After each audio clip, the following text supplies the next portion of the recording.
معروف کرقی امام رضا علیہ السلام کے غلام، امام رضا کے غلام 14 سال معروف کرقی امام رضا کے غلام رہے۔ جب لوگوں کے پاس مشکل، پریشانی، دکھ، مصیبت ہوتا تھا تو کہاں آتے تھے؟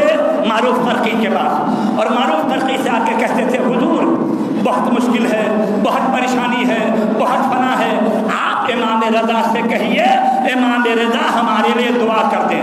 تو معروف کرقی یہ کہتے تھے جا کے اللہ سے کہو اے اللہ معروف کرقی کا واسطہ ہماری مصیبت کو دور کر دے۔ اچھا آپ کا نام لے اللہ کے نزدیک، اے اللہ معروف کرقی کا واسطہ ہماری مصیبت کو دور کر دے۔ کہا ہاں میں نے 14 سال سے اس در کی، اس چوکھٹ کی غلامی کی ہے، میرا واسطہ دو، خدا قبول کر لے گا۔ لوگ جاتے تھے، جا کر معروف کرقی کا واسطہ لیتے تھے، یا اللہ بحق معروف کرقی ہماری فلاں مصیبت کو دور کر دے۔ اللہ ان کی مصیبت کو دور کر دیتا تھا۔ جب مصیبت دور ہو جاتی تھی، معروف کرقی آپ کے نام سے ہماری مصیبت دور ہو گئی، تو معروف کرقی نے کہا میں نے اس پیشانی کو امام رضا کی چوکھٹ پر جھکایا ہے، جس چوکھٹ پر معصوم معروف کرقی کی پیشانی جھک جائے، جب اس چوکھٹ کی اتنی عظمت ہے تو پھر امام رضا کی کتنی عظمت ہوگی۔ درود بھیجیے محمد وعلی محمد۔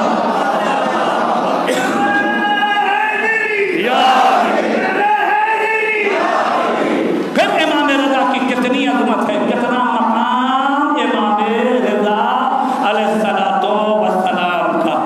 مامون رشید سفر پہ جا رہا تھا، مامون رشید سفر جا رہا تھا، سمندری سفر پر مامون رشید جا رہا تھا۔ آیا معروف کرقی کے پاس، کہ معروف کرقی ہم سفر پہ جا رہے ہیں، لہذا ہمارا سفر جو ہے دریائی سفر ہے، بعض اوقات سمندر میں طوفان آ جاتا ہے، جہاز ڈوبنے لگتی ہے، لہذا معروف کرقی امام رضا سے کہو ایک دعا لکھ کے دے دے کہ اگر جہاز میری بھنور میں پھنس گئی تو امام کی دعا کو نکال کر پڑھیں گے تاکہ نجات مل جائے۔ معروف کرقی نے اس کو لکھ کے دے دیا۔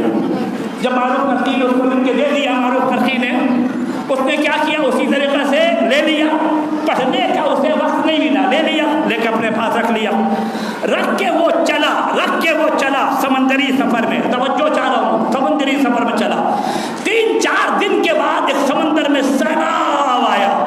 جب سمندر میں طوفان آیا اس نے فوراً گیا کہ وہ کاغذ نکالے، اور نکالنے کے بعد اس کاغذ کو جو امام رضا نے دعا دیا ہے دعا پڑھیں۔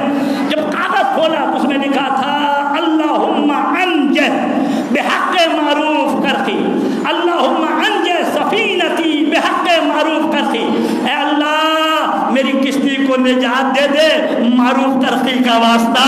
درود بھیجیے محمد اور آل محمد پر۔ سمجھ میں آیا؟ اب جو ہے مامون رشید بہت پریشان ہوا، اس نے تو ہمیں لکھ کے دے دیا، ابھی کیا ہوگا، اب تو طوفان آ جائے گا، پوری کشتی ڈوب جائے گی، کسی بھی اعتبار سے میں پہنچ گیا تو میں معروف کرقی کو قتل کر دوں گا۔ معروف کرقی نے ہمیں دھوکہ دیا۔ یہ ناراحت ہونے کے بعد اس نے اس کو لیا، لے کر پھاڑ کے یا یوں ہی غصے میں دریا میں سمندر میں پھینک دیا۔ جیسے ہی پھینکا پانی ٹھہر گیا۔ درود بھیجیے محمد اور آل محمد پر۔ جیسے ہی پھینکا طوفان ختم ہو گیا، پانی ٹھہر گیا۔ جب پانی اب تو بہت پریشان ہوا، جا کے تو قتل کرنے والا تھا کہ معروف کرقی نے دھوکہ دے دیا، پھینکا، پورا پانی ایک دم ہو گیا، ساکی سکوت میں آ گیا۔ اس نے کہا اچھا یہ بات ہے۔ اب آیا معروف کرقی کے بعد، معروف کرقی ہم نے تو کہا تھا امام رضا سے دعا لکھ کے دینے کے لیے، تم نے خود سے لے کے دے دیا، غصے میں نے سمندر کا طوفان جو نا وہ ختم ہو گیا، آخر وجہ کیا ہے؟ معروف کرقی نے کہا دیکھو 14 سال سے میں امام کی غلامی کر رہا ہوں، اور 14 سال سے دن بھر میں 4-5 مرتبہ امام کہتے ہیں معروف معروف معروف معروف۔ امام کے پکارنے سے اللہ نے اس نام میں اتنی برکت دے دی ہے، جہاں بھی میرا نام لو تمہاری مشکل حل ہے۔ درود بھیجیے محمد اور آل محمد۔